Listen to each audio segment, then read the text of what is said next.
Hola, muy buenas tardes. Bienvenidos a esta tercera mesa de lecturas y charlas dentro del Coloquio Internacional de Poesía y Filosofía. Para cerrar esta jornada del día miércoles, contamos con nosotros con la presencia de nuestro querido amigo Antonio Nazzaro, que él es italiano, pero también es un ciudadano del mundo. Ya lo describirá su propio currículum. Y bueno, es un placer tenerte aquí, Antonio, para hablar en esta charla que vamos a hablar acerca de, más bien tú vas a hablar, yo te voy a apoyar a hablar acerca de Dante Alighieri. Bienvenido, Antonio. Hola, Ulises, muchas gracias por haberme invitado y voy a charlar un poco de Dante y de teología, filosofía, todo lo que rodea a ese personaje, su obra, la Divina Comedia. Y gracias por hospedarme.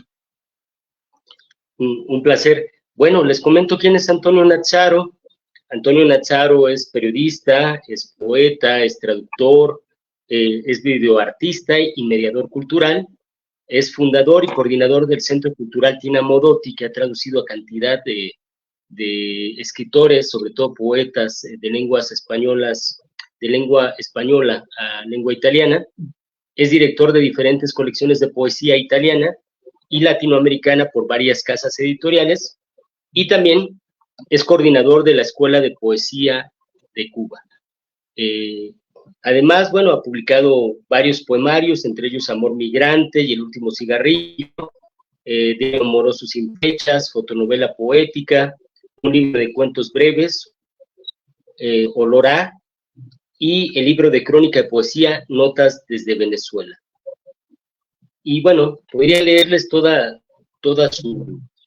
su biografía con respecto a las publicaciones, pero por cuestiones de tiempo me voy a tomar un poco la atribución de recortar la semblanza.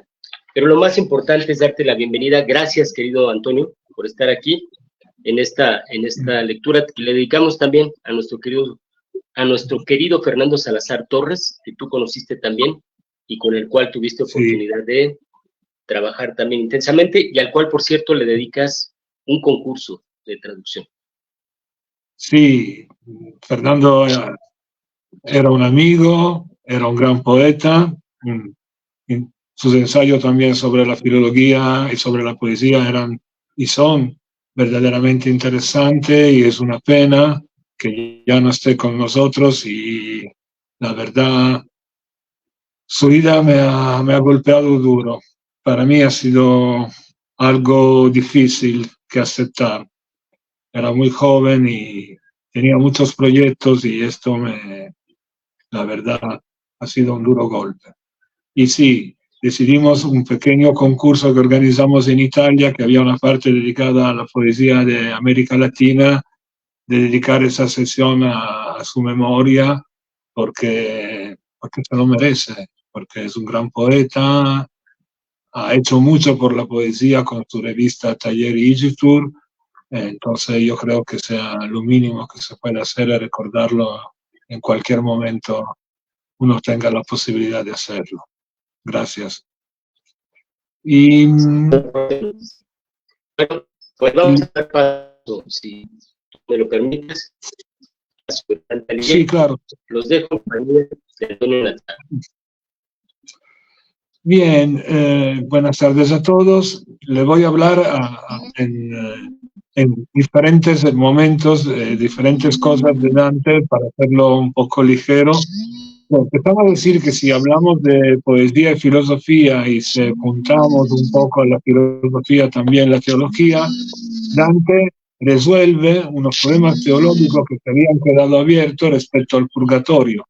Ustedes saben que el purgatorio fue una idea que empezó a desarrollarse en el segundo siglo y llega más o menos a realizarse, a ser casi un dogma prácticamente alrededor del año 1000-1100, y Dante a un cierto punto con los cantos, con el canto del purgatorio de la Divina Comedia, que como saben es infierno, purgatorio y paraíso, pone una solución a los problemas de los teólogos que no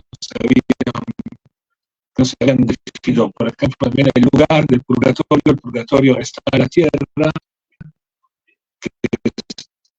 define un lugar intermedio, porque en la cumbre de la montaña está el Edén, entonces en el Edén empieza ese canto hacia Dios, y en la montaña se hace este recorrido por la inocencia. Uno de los temas que los teólogos no habían decidido, por ejemplo, era quién cuidaba el purgatorio, si eran diablos, ángeles, Dante, que son los ángeles, y en la religión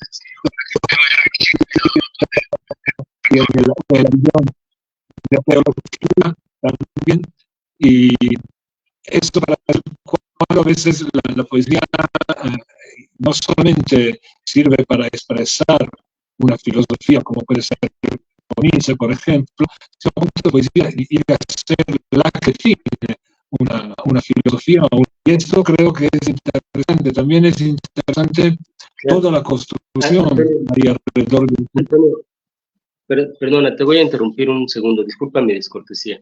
Es que se escucha como, a ver si quisieras hablar, porque se oye como un sonido de como un abejo que no te permite escuchar bien, que te escuchemos bien.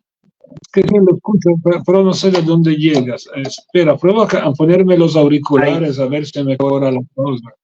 Allí, no, allí estás bien, allí, así como estás hablando, estás perfecto. Ok.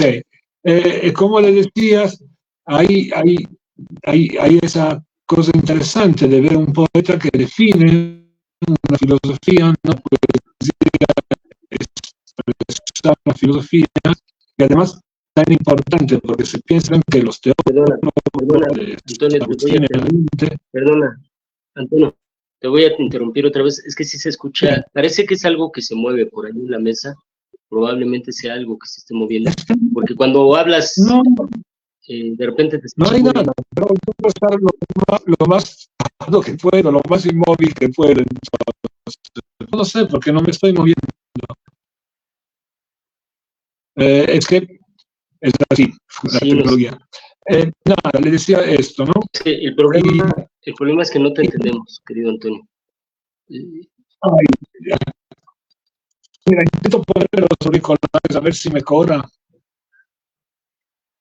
Sí, a ver, intentemos. Sí, discúlpame, es que de verdad no, de repente no te entendemos muy bien y siento que no. ¿Ahora? Ahora te escucho muy bien ahí. Okay.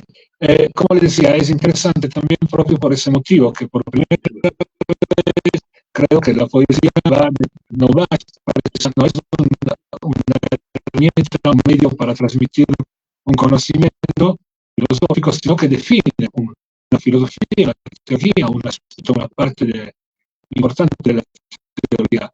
Hay que considerar que el purgatorio nace porque más o menos que entre el blanco y el negro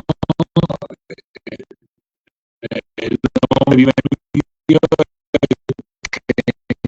entonces hay que construir un lugar donde sea posible de cualquier forma purificarse. Y la definición de ese lugar, los teólogos se tardan casi 100 años, pero dejan muchas cosas al lugar, la ubicación, el hecho que Dante pone el purgatorio a la tierra. Entonces salimos del infierno, el infierno está bajo tierra, el purgatorio del cielo, y es en la cumbre de la montaña, hay el Edén, y de allí empieza ese acercamiento. Querido Antonio, dame un segundo más, discúlpame, de verdad me siento muy grosero contigo, pero descortés, pero no. Takeshi, ¿nos puedes apoyar solo con la voz, comentándonos si lo escuchas bien o es mi audio?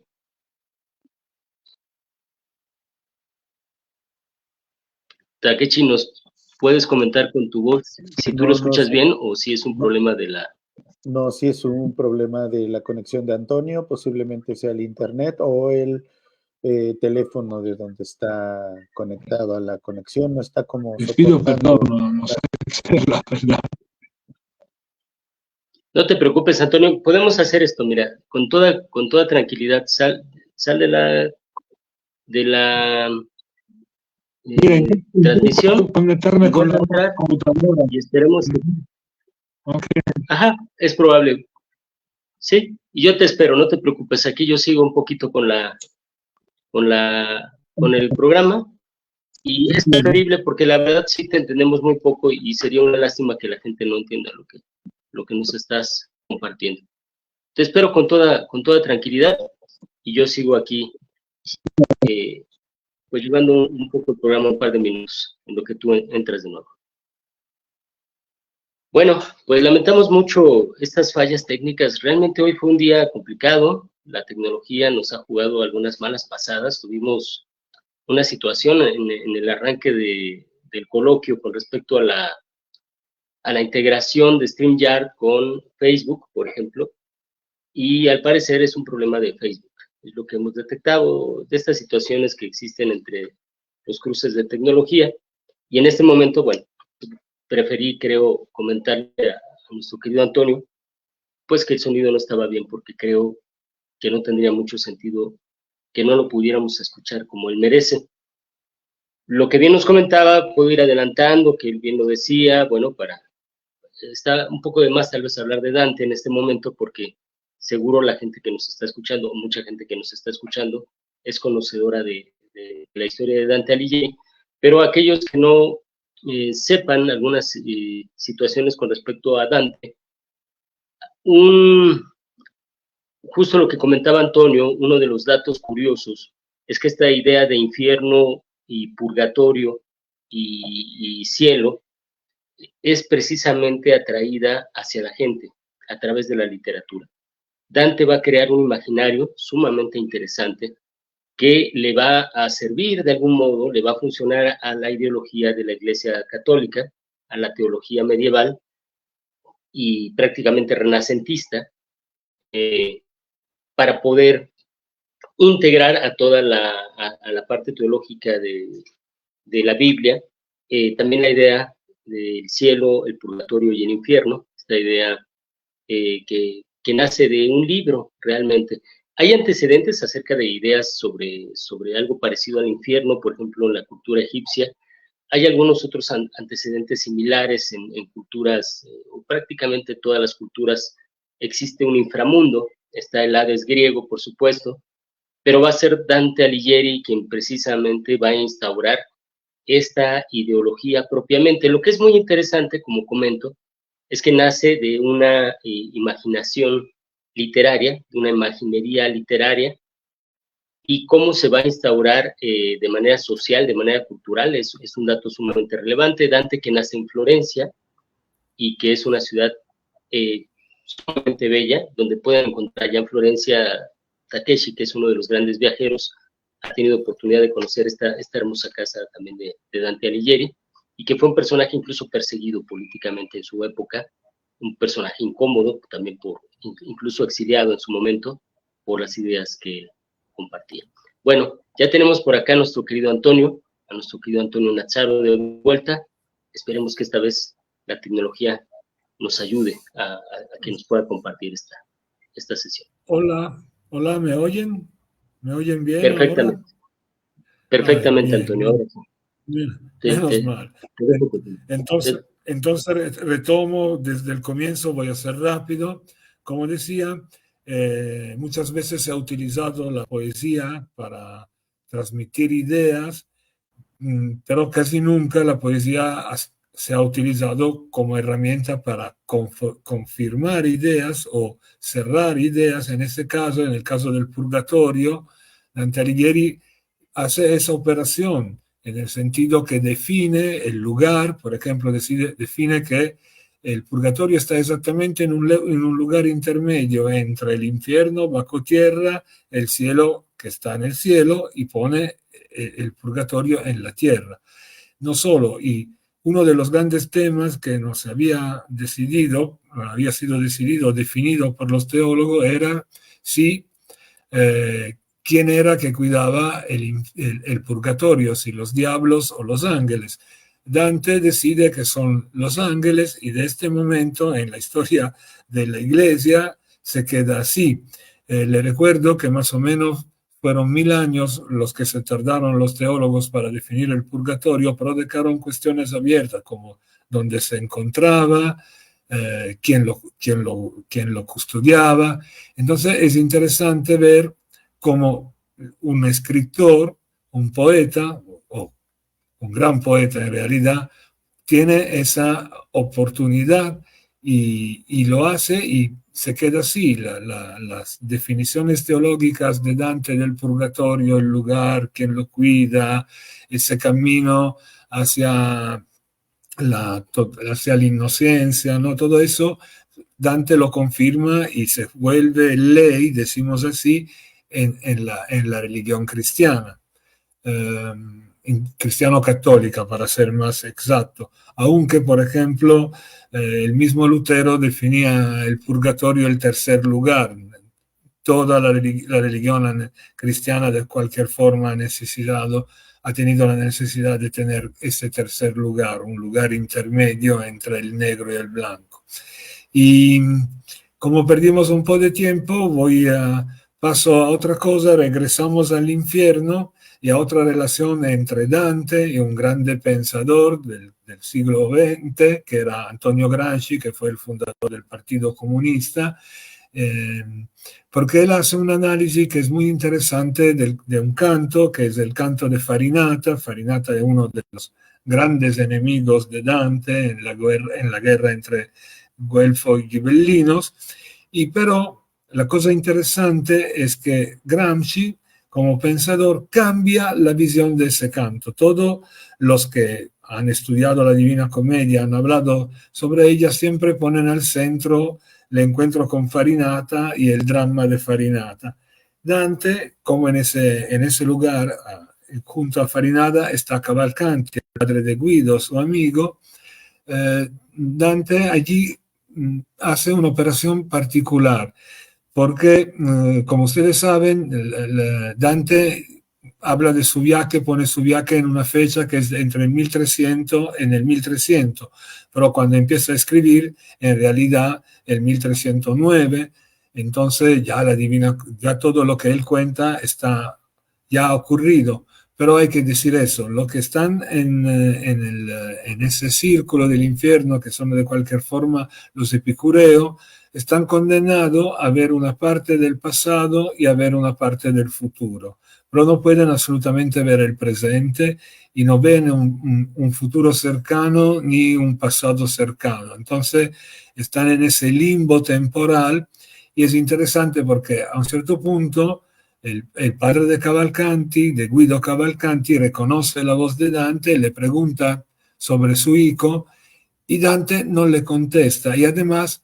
utiliza en la única respuesta que le da un verbo al pasado. Entonces, utilizando el verbo al pasado, el padre de Cavalcanti piensa que el hijo se ha muerto y lanza un grito y se cae en la tumba.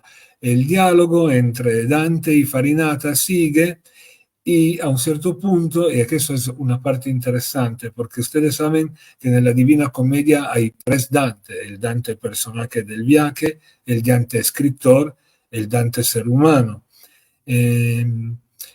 Allí la cosa funciona así: Dante es entre los que echan al exilio a Guido, intentando terminar la guerra entre los güelfos blancos y los güelfos negros, y después del exilio permiten, porque se enferma, a Guido Cavalcanti de regresar, pero Guido muere. Entonces hay como ese titubeo de Dante ser humano, respecto a eso, además porque Dante está convencido de algo, que el pecado que tú cumples será el pecado que vas a sufrir.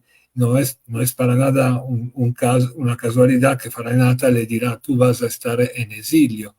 Pero el problema de Dante sabe que ese exilio no es tanto por la cuestión política cuanto por haber de cualquier forma traicionado a un amigo, y eso lo pone en una situación existencial particular, y por eso al final, sintiéndose casi culpable, le dice a Farinata: dile a él que se cayó que su hijo sigue vivo. Y eso es también, yo creo que es interesante porque hace ver cómo en ese mundo tan teológico, tan filosófico y tan político también en ese canto, aparece de golpe el Dante más humano, el Dante que no es ni escritor ni personaje, el Dante que es persona, y eso lo pone en evidencia, esa lectura la hace Gramsci, que era un político, un ideólogo, un pensador, pero para que toman en cuenta el valor de la influencia de la Divina Commedia, cuando Gramsci viene detenido y puesto en la cárcel, el primer libro que pide que se le entreguen es la Divina Commedia. La Divina Commedia es parte de la historia, de la filosofía, de la forma de ver el mundo, de Italia y no solo de Italia, de todos. Yo siempre cuando hablo de Dante digo, recuérdense que puede ser que ustedes no sepan ni qué es Dante, ni qué es la Divina Commedia, pero seguramente van a tener algo que lo relaciona a él. Su forma de ver el mundo está de todas formas atada a esa definición del mundo que pasa a través de la Divina Commedia. Y otro punto que le quiero poner en evidencia y que es un juego casi, Dante a un cierto punto alla entrada dell'infierno, pero no nell'infierno, pone los indiferentes, los que no han tomado una decisión. Allí están los ángeles que no han participado al intento de golpe de Lucifer, y tampoco pero han defendido a Dios, se han preocupado de sí mismo. También está Celestino V, el que rechazó de ser papa por cuidarse a sí mismo. Entonces, eso se definen de cualquier forma los indiferentes de la Divina Commedia. ¿Por qué hago esto? Porque, no sé si ustedes lo conocen, pero hay un texto muy famoso de Gramsci que se intitula Odio a los indiferentes. Y esa visión de los indiferentes a partir de Dante, pasando por Gramsci y también pasando por Pavese, que es otro gran escritor italiano, espero que lo conozcan porque vale la pena, es seguramente uno de los grandes poetas de Italia.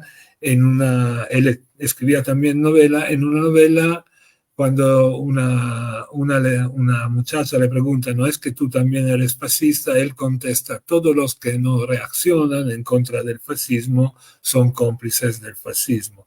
Y también Alberto Moravia escribió un libro que se intitula Lo indiferente, cuando tiene que contestar sobre la molestia de la burguesía respecto a esa definición de indiferencia. Él dice, no es mi culpa si ellos son así. Pero ¿por qué lo llevo a eso? Porque hoy en día hay una cosa interesante. Hace como más o menos 10 años, uno de los festivales de las canciones más importantes de Italia, que es el Festival de Sanremo, fue abierto con la lectura de Odio a los indiferentes. Y un sociólogo y filósofo Gallo se dio cuenta que, además tuvo un nivel de escucha enorme ese programa, se dio cuenta que nadie se sentía indiferente.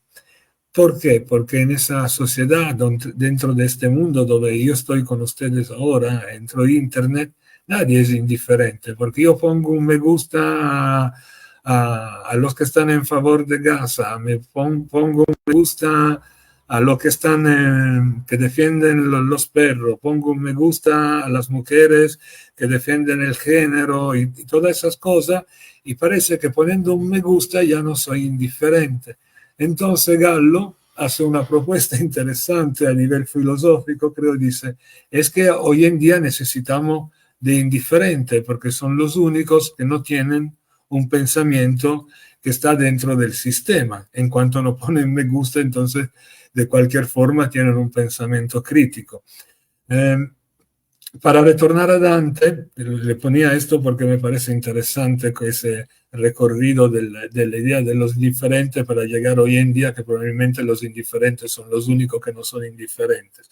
Para regresar a Dante, si quieren, a nivel filosófico podemos considerar a Dante culpable de haber definido la mujer en términos angelicales y entonces haberle quitado su realidad con uno de los poemarios más lindos, creo probablemente uno de los, para mí, de los más bellos que he leído, que es La vida nueva, que está dedicada a Beatriz. Beatriz será la musa de toda la vida de Dante, pero la musa, no la amante ni la esposa, en toda su vida la vio 2 veces, y esa angelización que él hace y que se queda en la literatura, y si quieren se queda hasta en el pensamiento, en la ideología, será de cualquier forma probablemente en parte el romanticismo que rompe ese esquema, pero más o menos, porque la mujer del romanticismo termina siendo o enferma o suicida, pero es culpable, entre comillas, la poesía de Dante también de eso, de haber quitado la vida verdadera a la mujer, de haberla puesta en un lugar que no le permite de expresar lo que es verdaderamente como mujer. Y si lo piensan, otro proceso más o menos parecido de poner la mujer a través de la poesía en un lugar que se queda en la historia es la historia de Penélope, ¿no? La mujer, Penélope, es la caracterización de la mujer que está en la casa, espera, cuida la casa y espera que el hombre regrese, ¿no? Entonces, la poesía, mezclándose con la vida y con la filosofía, tiene ese poder, a veces bueno, a veces malo, de definir también luego la visión social que tenemos del mundo. Y en ese sentido, Dante es muy fuerte, marca para siempre nuestra visión del mundo. Además, porque desde un comienzo Dante cambia la visión de las cosas. Si ustedes piensan, hasta hoy en día, cuando hablamos del paraíso, de la salvación y todo eso, todos tendencialmente miramos hacia el cielo. Dante cambia esa perspectiva y dice, no, para llegar al cielo hay que pasar por el infierno, el purgatorio, y entonces mira abajo. Cambia completamente la visión de la idea de cómo se alcanza el paraíso por los que creen, o de todas formas de cómo se alcanza un nivel de reconocimiento de los errores que uno ha hecho en la vida. Y yo me gustaría poder decir también que de cualquier forma la misma cosa, y ampliando un poco el discurso entre poesía y arte y poiesis, si piensan en la última cena de Leonardo, que seguramente no es una de sus mejores obras a nivel pictórico, pero es súper interesante porque también allí Leonardo hace un cambio que de cualquier forma seña una diferencia enorme en la historia del hombre. Por primera vez, Judas no está a un lado de la mesa, sino en medio de los apóstoles. Entonces, Judas puede ser uno de nosotros. Y esa forma de definir las posiciones sociales, las visiones del hombre, es seguramente un elemento central, para ampliar el discurso, de la poesía. La poesía, a veces conscientemente, a veces inconscientemente, pero define nuestra postura respecto al mundo, nuestra visión del mundo. Y me parece que a nivel filosófico es súper interesante esto. Y creo que la poesía es esto, es algo que tiene esa capacidad de ampliar nuestra visión, pero también la define. Y creo que esto es uno de los elementos más interesantes para quien escribe poesía y también para quien hace filosofía, de cómo esos dos mundos que parecen tan separados, en realidad continuamente se contaminan en la historia del hombre, ¿no?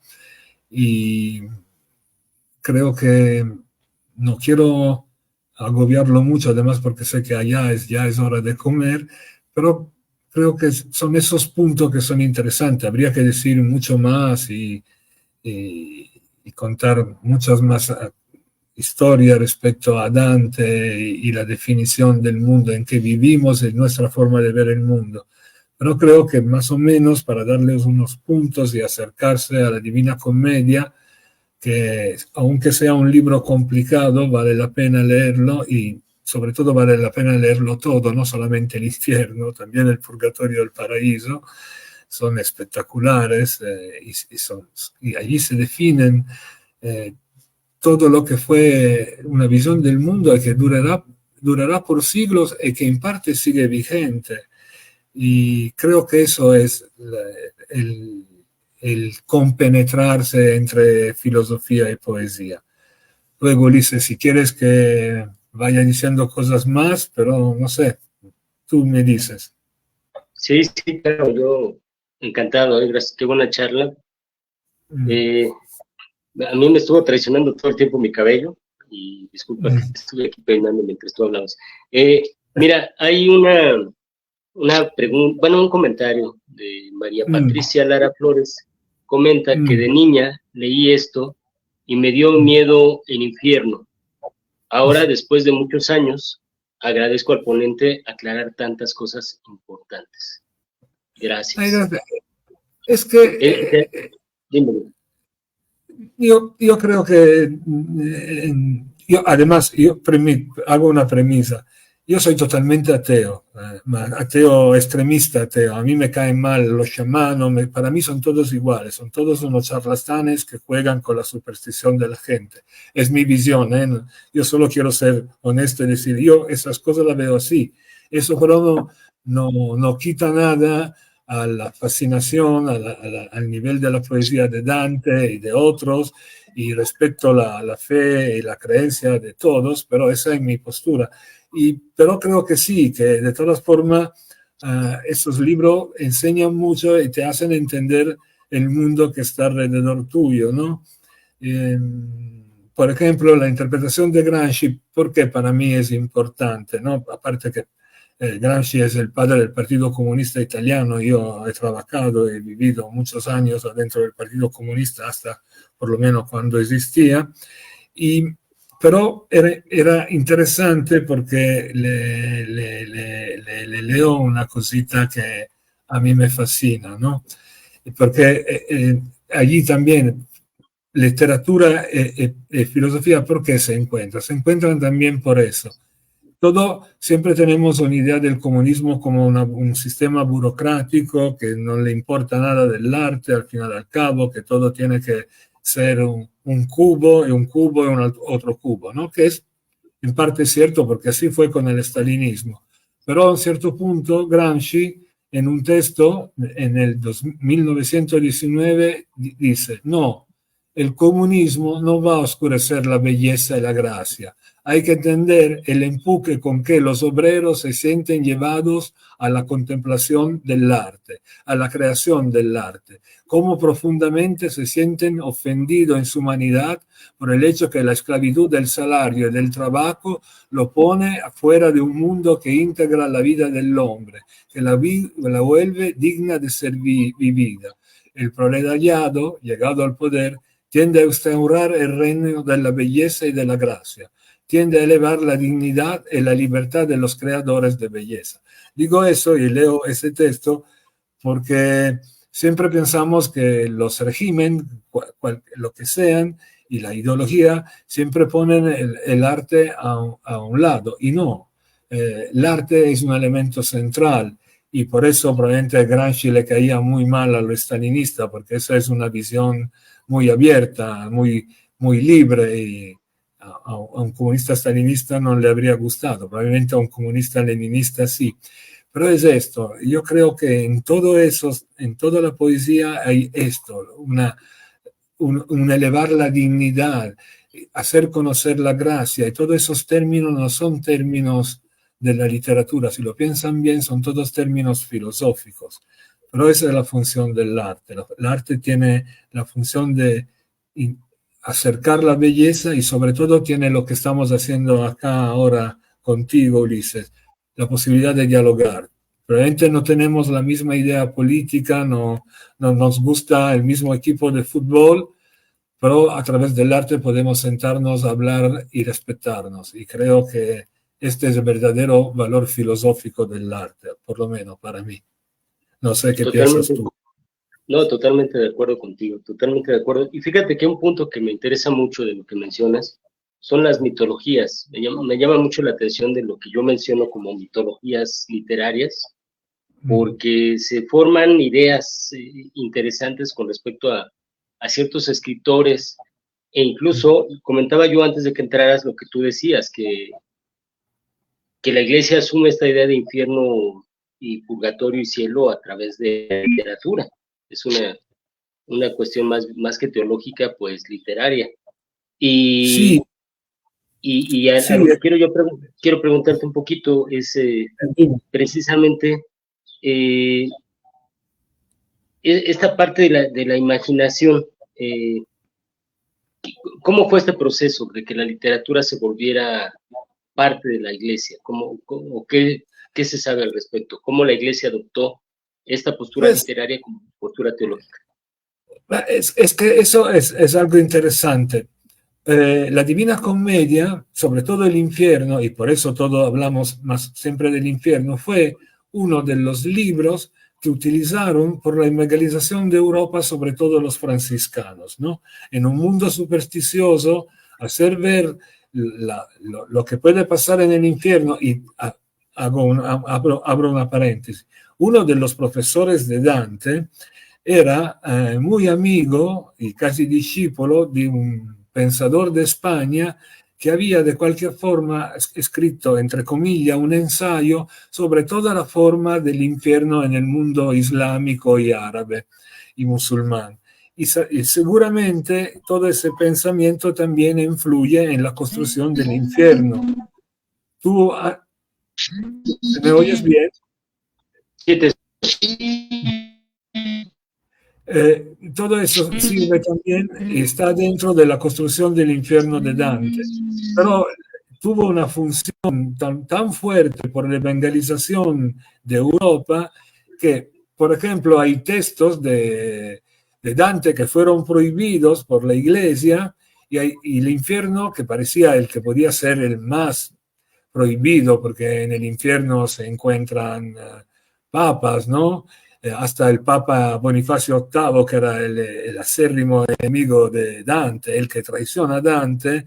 Dante hace un juego porque cuando escribe el Papa todavía no ha muerto en la dislocación temporal que hace escribiendo en el 1309, pero contando lo que pasa en el 1300.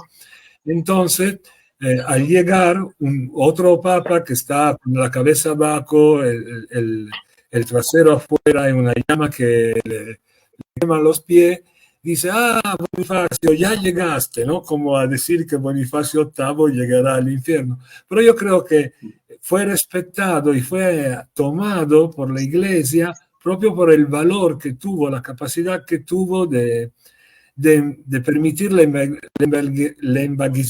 evangelización de Europa y luego del resto del mundo. Yo creo que la Iglesia, como siempre, y como todos los poderes, sabe entender cuando una cosa le conviene o no le conviene. Y utilizar la literatura le convenía mucho, porque en esa época donde la superstición era enorme, ¿no? Yo me recuerdo siempre cuántas plumas de ángeles hay en la Edad Media. Y otra cosa que yo hice una investigación con un amigo sobre cuántos clavos hay de la cruz de Jesús, ¿no? Que son todo objeto de culto y al mismo tiempo de superstición. Hicimos una cuenta y por lo menos ya habían puesto casi 300 clavos a ese pobre Jesús, y todos los clavos que hay en el mundo corresponden, ¿no? Entonces, la realidad y la necesidad son dos cosas que muchas veces no coinciden. Entonces siguen estando 300 clavos de la cruz de Jesús en diferentes lugares del mundo, y la Divina Comedia entra y la poesía entra, además porque en esa época, piensa en la pintura, hasta prácticamente el Renacimiento, hablo del Renacimiento italiano que empieza en 1300, los únicos que pagan el arte es la Iglesia. Será en el 1300 con el nacimiento, uso este término en forma muy vaga, nace esa burguesía de los cuales los Médicis, la familia de los Médici fue un ejemplo, y que empiezan a pedir obra de arte a los artistas. En realidad, antes de esto, el arte está bien utilizada siempre de la Iglesia para hacer proselitismo. no es una casualidad, es una herramienta que la Iglesia controla, maneja y utiliza a su gusto. Piensa, hay una obra bellísima de un pintor, ahorita no, se me fue el nombre, perdón, la edad, a veces me juegas unas trampas, pero él pintó una obra donde había un santo y se veía que tenía un pie sucio.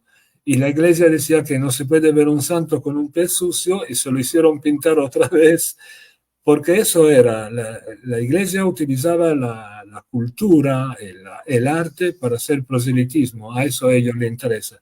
Y por allí entra. Claro, totalmente. De acuerdo. Y ya complementando esa idea precisamente, ¿qué propuesta filosófica crees que tiene Dante? ¿Es más platónico? La cuestión de la fundamentación de la Iglesia Católica creo que se va más por la idea de Platón. Incluso Aristóteles llega a estar prohibido, como lo menciona Humberto Eco en alguno de sus, en El nombre de la rosa, llega a ser muy prohibido Aristóteles por una cuestión más científica. ¿Qué filosofía es que aportaba esta cosmogonía de Dante?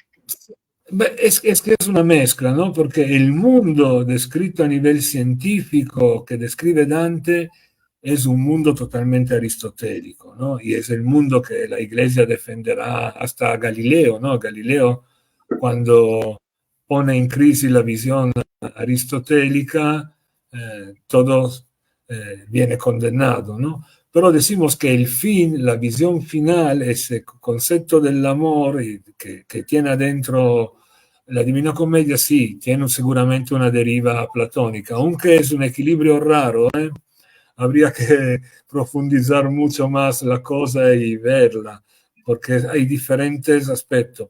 Seguramente la visión del amor y de la definición de la inocencia, esas cosas son platónicas, pero la construcción del mundo, del universo, es totalmente aristotélica. Citaba Galileo, y no por casualidad, porque en una famosa película, en un famoso cuento, a un cierto punto Galileo está frecuentando una morgue, están haciendo una autopsia y resulta que un órgano está en un punto y Galileo dice, entonces el órgano está allí y uno de los profesores dice, no es posible porque Aristóteles dice que no está allí.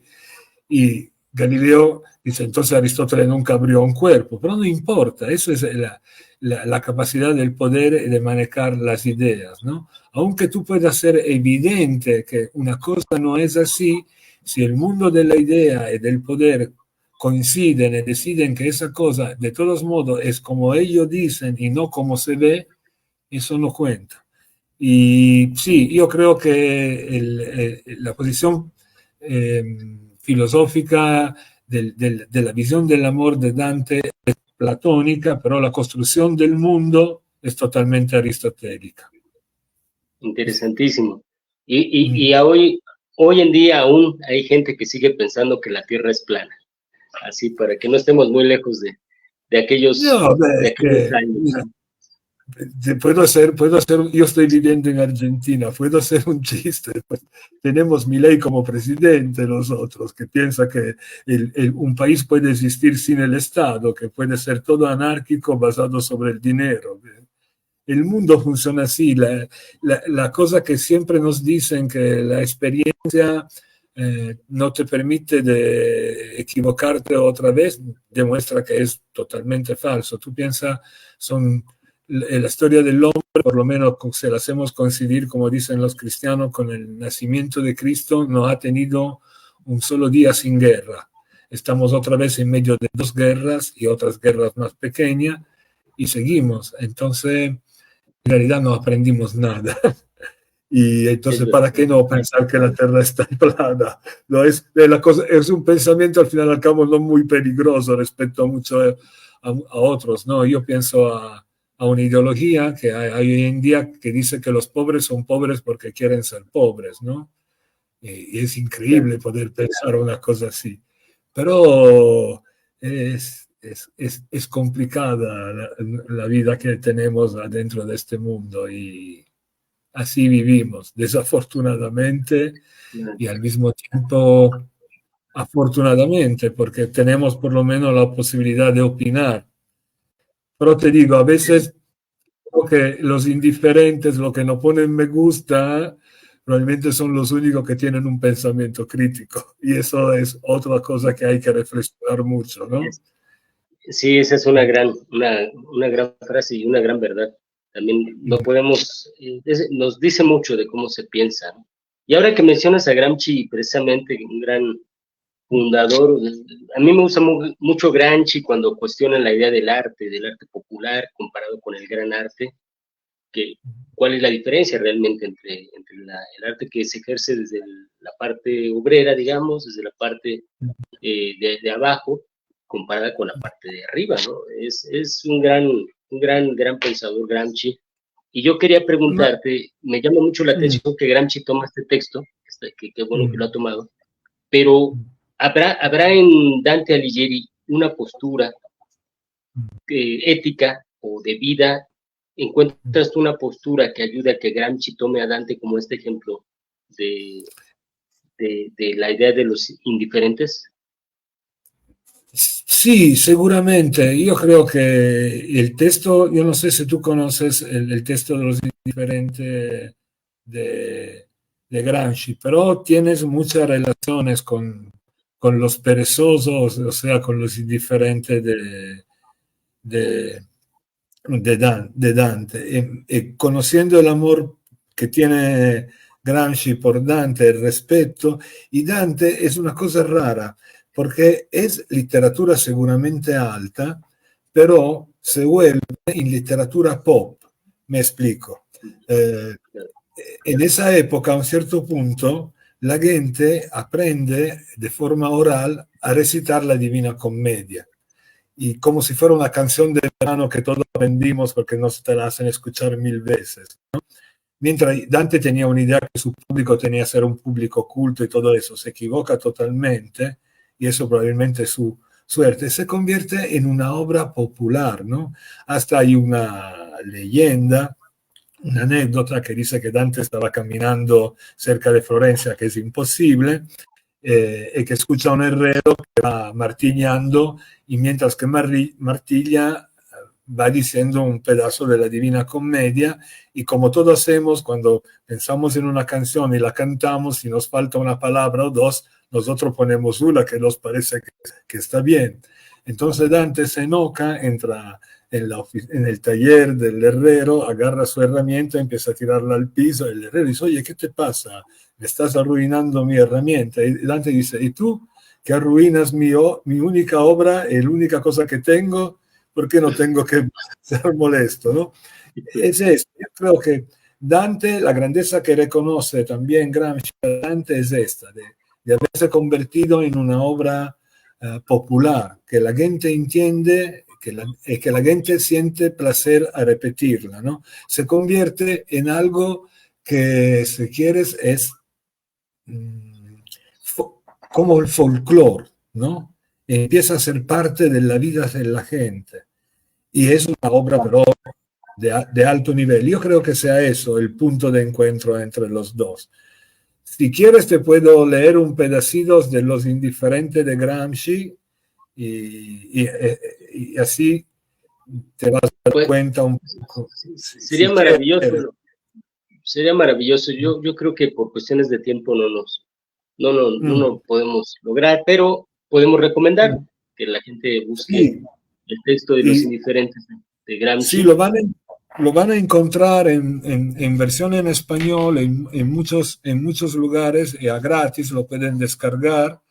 Y creo que si lo quieren escuchar recitado en italiano y subtitulado al español, también en la página del Centro Cultural Tina Modotti en Facebook, que yo gestiono, tenemos un video con la traducción subtitulada de un actor italiano que lee esos versos. Me parece maravilloso.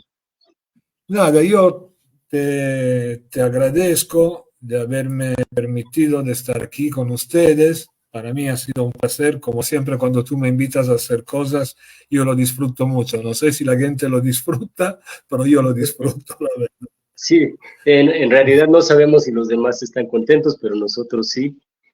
Busquen ese texto de Gramsci que está ahí en el Centro Cultural Tina Modotti, sigan el Centro Tina Modotti del maestro Antonio Nazzaro, y todo este trabajo de traducción que se ha hecho durante muchos años, donde se ha traducido a miles, tal vez, cientos o miles de autores. ¿Cuántos se habrán traducido en el Tina Modotti? Hicimos una cuenta de poetas nosotros a diario traducimos 3 poetas latinoamericanos al italiano y 3 poetas italianos al español. Hicimos una cuenta, estamos alrededor de 10.000 poetas, lo que hemos traducido, sin contar los libros, las antologías. Considera que dentro de unos días empieza el Festival de Poesía de La Habana, y por ese festival preparamos 3 antologías, una de poetas jóvenes, de 13 autores, una de poetas dialectales italianos, que es otra parte que un día tendremos que hablar, porque es la verdadera origen de la poesía italiana. Piensa, por ejemplo, que el soneto no es un invento de Dante, es un invento de los poetas dialectales de Sicilia. Dante se lo roba a ellos, y todos piensan que el soneto de Dante no, el soneto es un invento de los poetas dialectales de la Sicilia, que es una región del sur de Italia. Y te digo, eso es el trabajo que hacemos. Te decía, en el festival trajimos también otros poetas que se ocupan de poesía para niños, que para mí es casi un milagro. Yo no sé cómo un poeta logra escribir poemas para niños, porque para mí es imposible, no soy capaz de hacerlo, tengo envidia de esa capacidad. Y todo eso lo encuentran siempre gratis, porque todo eso está a disposición del público, es gratis, no hay que pagar nada. La poesía no es de quien la escribe, es de quien la utiliza, y eso está claro. Un abrazo grande.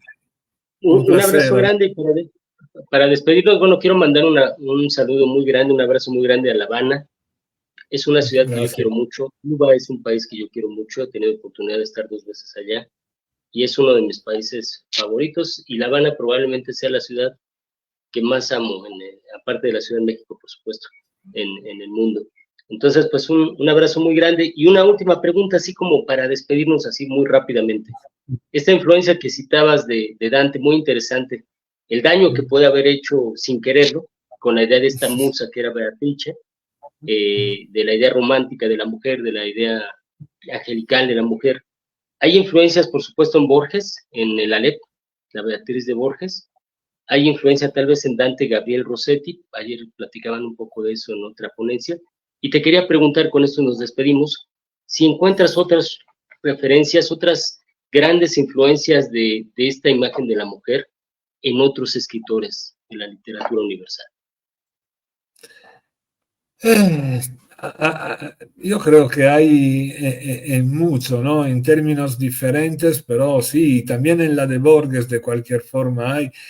Mira, hasta en la descripción de las mujeres, no sé por qué me vino a la cabeza otro que parece totalmente diferente, pero no lo es, que es Girondo, Oliviero Girondo, con esa, yo quiero que mi mujer sepa volar, no me importa si, claro, lo tiene en otro sentido, no es un sentido muy angelical, pero seguimos viendo muy poco en la literatura la realidad de la mujer, ¿no? Y eso, aparte de Dante, es probablemente un problema que tenemos en el mundo de los escritores, ¿no? Si tú ves, hay muchas la que lee más al mundo son las mujeres, pero son las que menos encuentran espacio en el mundo de la literatura. Y por mi experiencia hoy en día, entre los poetas jóvenes, si te tengo que citar, por ejemplo, 2 poetas jóvenes que según yo son los que representan mejor su generación. Estoy hablando por un lado de los que todavía no tienen 30 años, pienso a Giselle Navarro de Cuba, y si pienso a los que tienen un poco más de 30 años, pienso en Regina Ramos de Uruguay, que según yo son los mejores poetas. Yo no utilizo la palabra poetisa porque la siento horrible como sonido, pero creo que los mejores poetas jóvenes hoy en día son mujeres. Luego, que no encuentren espacio en el mundo de la poesía, eso es culpa de nosotros que somos hombres. Pero la mejor poesía hoy en día, estoy convencido que la escriben las mujeres, totalmente. Totalmente de acuerdo. Bueno, un placer tenerte aquí, Antonio Nazzaro, un placer. Gracias, Takeshi López, que hace una labor titánica con todos los medios para transmitir. Gracias al Fondo de Cultura Económica, a Gabriela Santamaría por su apoyo, a Carolina Servín, a Jani Barrios, que son parte de la organización de este evento. Muchas gracias a todos por vernos. Nos sintonizamos mañana. Que tengan una estupenda tarde acá en México, en América, y una estupenda noche allá en Europa. Chao. Un abrazo. Chao, chao, un abrazo.